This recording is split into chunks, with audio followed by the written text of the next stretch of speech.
Republic day సందర్భంగా Harish academy అందిస్తోంది అన్ని ఆన్లైన్ కోర్సులపై భారీ డిస్కౌంట్ ఆఫర్స్. ఇప్పుడు group 1, group 2, SI, JL full course ఏదైనా ₹399 మాత్రమే. వ్యాలిడిటీ 3 నెలలు. ₹799 వ్యాలిడిటీ 6 నెలలు. ₹1399 వ్యాలిడిటీ 1 సంవత్సరం. ఈ ఆఫర్ జనవరి 24 నుండి జనవరి 29 వరకు మాత్రమే. సులభంగా జాబ్ సాధించే విధంగా లెజెండరీ ఫ్యాకల్టీచే రూపొందించబడిన స్టాండర్డ్ ఆన్లైన్ క్లాసెస్. మరెందుకు ఆలస్యం? వెంటనే హరీష్ అకాడమీ యాప్ ను డౌన్లోడ్ చేసుకోండి. విజయం సాధించండి. Harish the best academy. Phone number 8341116915.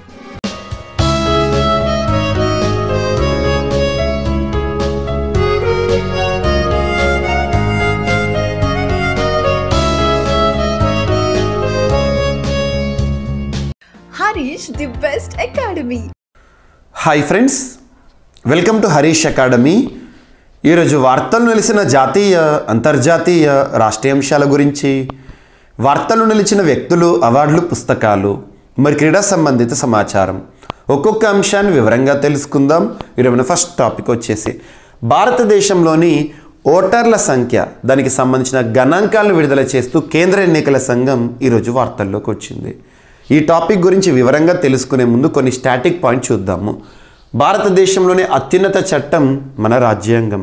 The supreme law of the land in India is Indian constitution. అటువంటి రాజ్యాంగంలో 15వ భాగం 15th part of Indian constitution ఎలక్షన్స్కి సంబంధించిన అంశాలను పేర్కొంటుంది. ఎలక్షన్స్, ఎన్నికలకి సంబంధించి ఏ ఆర్టికల్ నుండి ఏ ఆర్టికల్ వరకు అంటే ఆర్టికల్ 324 నుండి ఆర్టికల్ 329. గుర్తుంచుకోండి. అకార్డింగ్ టు ఆర్టికల్ 324 భారతదేశంలో కేంద్ర ఎన్నికల సంఘం అనేది ఒక సంస్థ పనిచేస్తుంది. ఈ ఎన్నికల సంఘం అనేది రాజ్యాంగబద్ధ సంస్థ. ఆర్టికల్ 324. ఆర్టికల్ 326 భారతదేశంలో 18 సంవత్సరాలు నిండిన ప్రతి పౌరుడికి కూడా ఓటు హక్కును కల్పిస్తోంది రాజ్యాంగం. అంటే ఓటు హక్కు అనేది రాజ్యాంగ హక్కుగా పేర్కొనడం జరిగింది. గుర్తుంచుకోండి, రాజ్యాంగం మనకిస్తున్న హక్కు. కేంద్ర ఎన్నికల సంఘం అనేది భారతదేశంలో సార్వత్రిక ఎన్నికలు కానివ్వండి, అత్యున్నత ఎన్నికలు కానివ్వండి, రాష్ట్రపతి, ఉపరాష్ట్రపతి ఎన్నికలు, రాష్ట్రాల్లో జరిగే ఎమ్మెల్యే, ఎమ్మెల్సీ ఎన్నికలు, లోక్సభ, పార్లమెంట్ ఎన్నికలను నిర్వహించే ఒక సంస్థ, రాజ్యాంగబద్ధ సంస్థ. ఈ సంస్థ 1+2 బాడీగా ప్రస్తుతం పనిచేస్తుంది. ఒక ప్రధాన ఎన్నికల అధికారి, 2 ఎన్నికల కమిషనర్లు, సిఈసి అండ్ కమిషనర్స్. సో ప్రస్తుతం భారతదేశంలో సిఈసిగా ఎవరు విధులు నిర్వర్తిస్తున్నారంటే రాజీవ్ కుమార్ గారు. ఇప్పుడు 2024వ సంవత్సరంలో, ఈ సంవత్సరంలో మేలోపు 18వ లోక్సభ ఎన్నికలు జరగబోతున్నాయి. మరియు భారతదేశంలోని కొన్ని రాష్ట్రాల్లో సార్వత్రిక ఎన్నికలు జరగబోతున్నాయి. ఈ సందర్భంగా కేంద్ర ఎన్నికల సంఘం భారతదేశంలో ఎంతమంది ఓటర్లు ఉన్నారని చెప్పేసి కొన్ని గణాంకాలు విడుదల చేస్తూ ఈరోజు వార్తల్లోకి వచ్చింది. జనాభా వేరు, ఓటర్లు వేరు. 18 సంవత్సరాలు నిండిన భారతీయులు, సింపుల్గా చూడండి. దేశంలో 96 కోట్ల మంది ఓటర్లు ఉన్నారంటే ఎవరు చెప్తున్నారు? కేంద్ర ఎన్నికల సంఘం. వీరిలో మహిళలే 47 కోట్లు. అండ్ ఎన్నికల సంఘం తాజా గణాంకాలు వెల్లడిస్తున్నాయి. రానున్న లోక్సభ ఎన్నికల్లో 96 కోట్ల మంది ఓటు హక్కును వినియోగించుకునేందుకు అర్హులని, వీరిలో మహిళలు 47 కోట్ల మంది ఉన్నారని కేంద్ర ఎన్నికల సంఘం గణాంకాలు స్పష్టం చేస్తున్నాయి. అదేవిధంగా ఓటు వేసేందుకు అర్హులైన వారిలో 1.73 కోట్ల మంది 18 నుండి 19 ఏళ్ల వయసు వారే ఉన్నారంట. అండ్ ఎన్నికల నిర్వహణ కోసం దేశవ్యాప్తంగా 12 లక్షల పోలింగ్ కేంద్రాలు ఏర్పాటు చేసే అవకాశం ఉందని, దాదాపు 1.5 కోట్ల మంది పోలింగ్ సిబ్బందిని నియమించనున్నట్లు ఈసీ వర్గాలు చెప్తున్నాయి. గతేడాది రాజకీయ పార్టీలకు ఎన్నికల సంఘం పంపిన లేఖ ప్రకారం దేశంలో 1951లో 17.32 కోట్ల మంది నమోదిత ఓటర్లు ఉండగా 2019 నాటికి అంటే 17వ లోక్సభ ఎన్నికల నాటికి 91.20 కోట్లకి ఓట్లు చేరినాయి.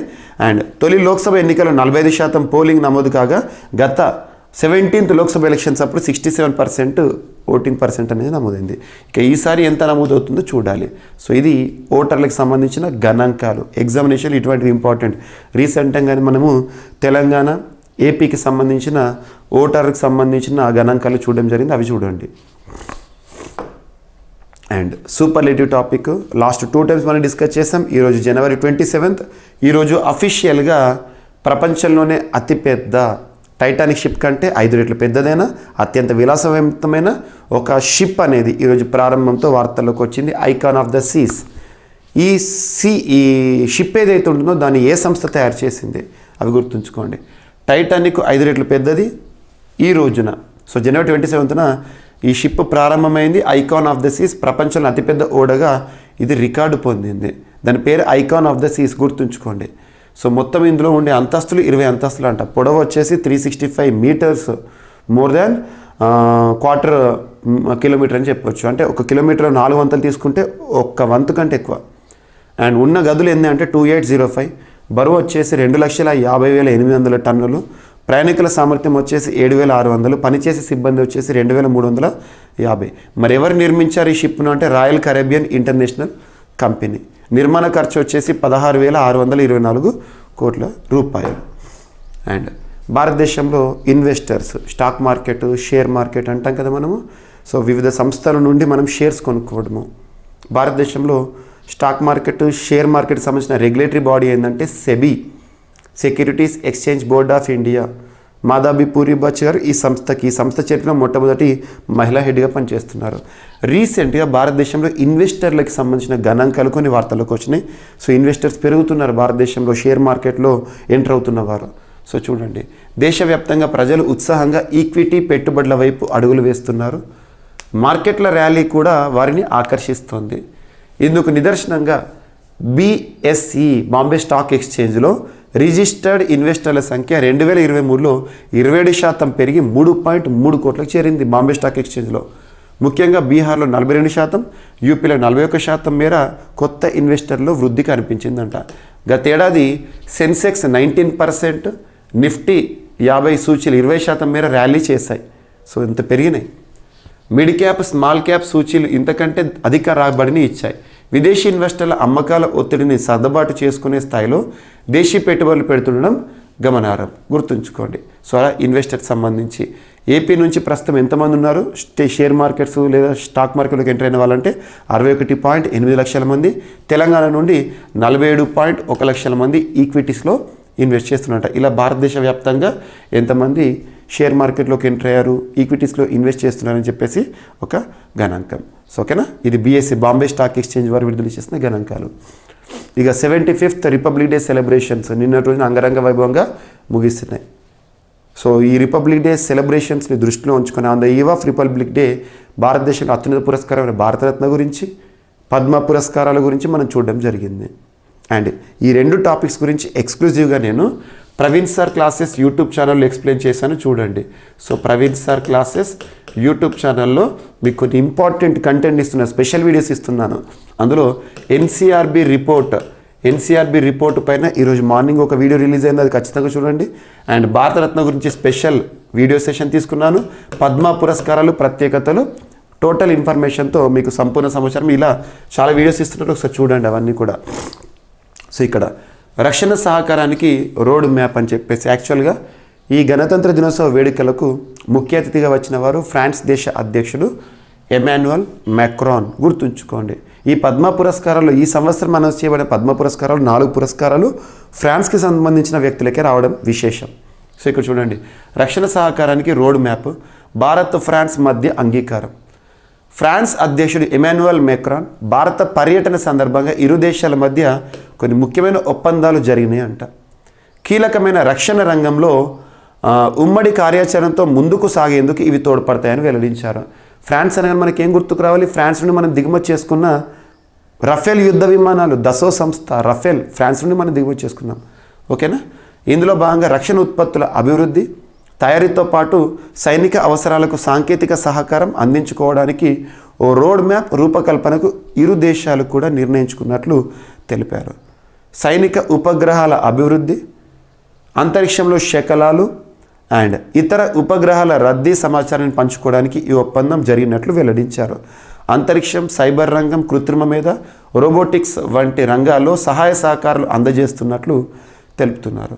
సో నిన్నటి రోజున గురువారం రోజున జైపూర్లో మెక్రాన్తో ప్రధాని మోదీ ద్వైపాక్షిక చర్చలు జరిపిన సంగతి తెలిసిందే. ఈ భేటీలో తీసుకున్న నిర్ణయాలను చెప్పడం జరిగింది. 2026ను భారత్ ఫ్రాన్స్లో ఆవిష్కరణల సంవత్సరంగా జరుపుకోవాలని నిర్ణయించినట్లు పేర్కొన్నారు. 2026 very very important. And science and టెక్నాలజీకి సంబంధించి అంగారకుడిపై మంచు రూపంలో నీటి నిక్షేపాలు అనే అంశం వార్తల్లోకి వచ్చింది. ఇటీవల అంగారకుడి గురించి కానివ్వండి, మూన్కి సంబంధించి కానివ్వండి, స్పేస్ టెక్నాలజీకి సంబంధించి చాలా ప్రశ్నలు మనం చూస్తూనే ఉన్నాము. అంగారకుడిపై మంచు రూపంలోని నీటి నిక్షేపాలను ఐరోపా శాస్త్రవేత్తలు తాజాగా కనుగొన్నారు. దాదాపు 3.7 కిలోమీటర్ల మందంతో అవి విస్తరించి ఉండొచ్చని పేర్కొన్నారు.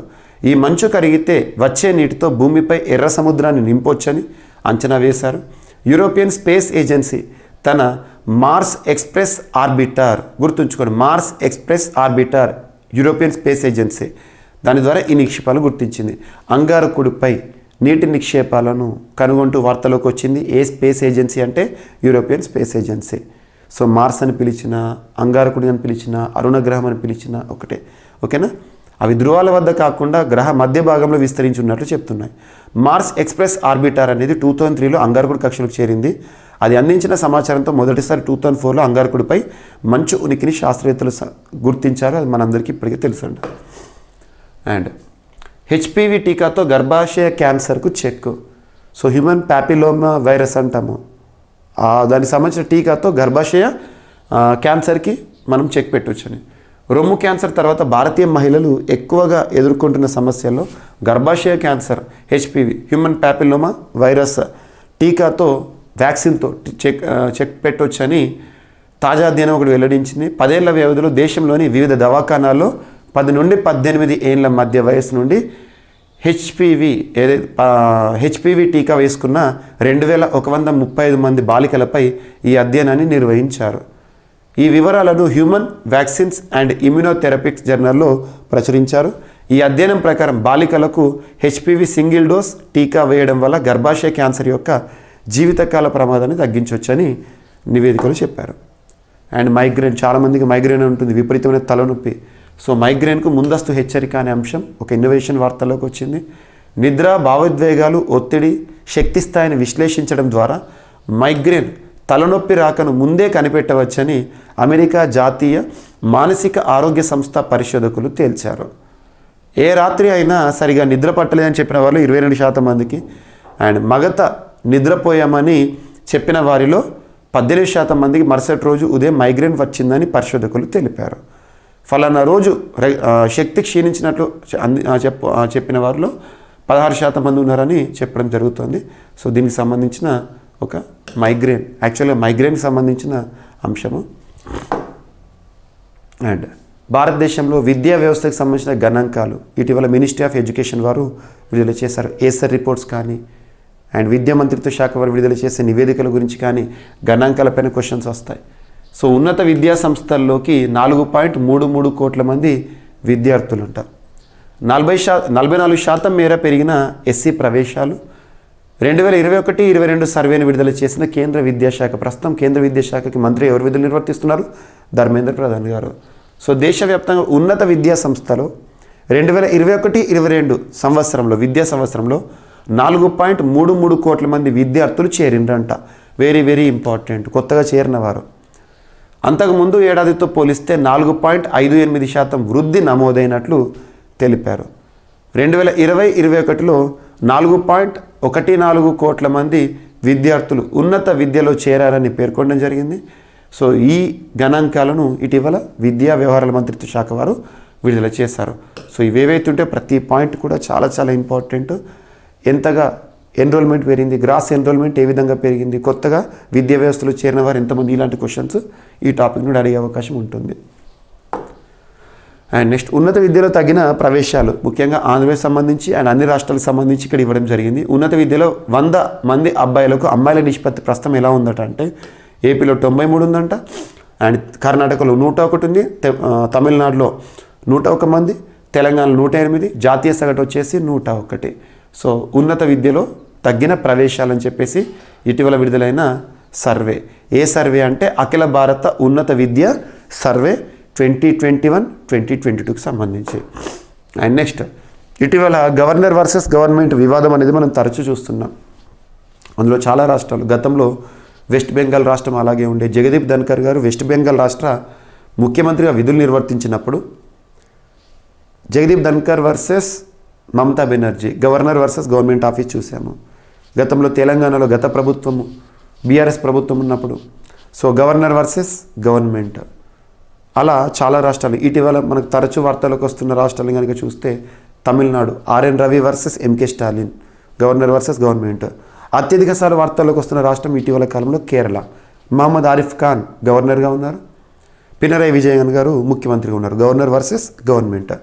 ఇక్కడ రీసెంట్గా జరిగిన ఒక అనూహ్య పరిణామం కేరళకు సంబంధించి వార్తల్లోకి వచ్చింది. 84 సెకండ్లలోనే గవర్నర్ తన ప్రసంగాన్ని, బడ్జెట్ ప్రసంగాన్ని ముగించాడంట. కేరళలో అధికార ఎల్డీఎఫ్ మరియు గవర్నర్ల మధ్య విభేదాలు మరొకసారి బయటపడ్డాయి. గత గురువారం రాష్ట్రంలో బడ్జెట్ సమావేశాలు ప్రారంభమయ్యాయి.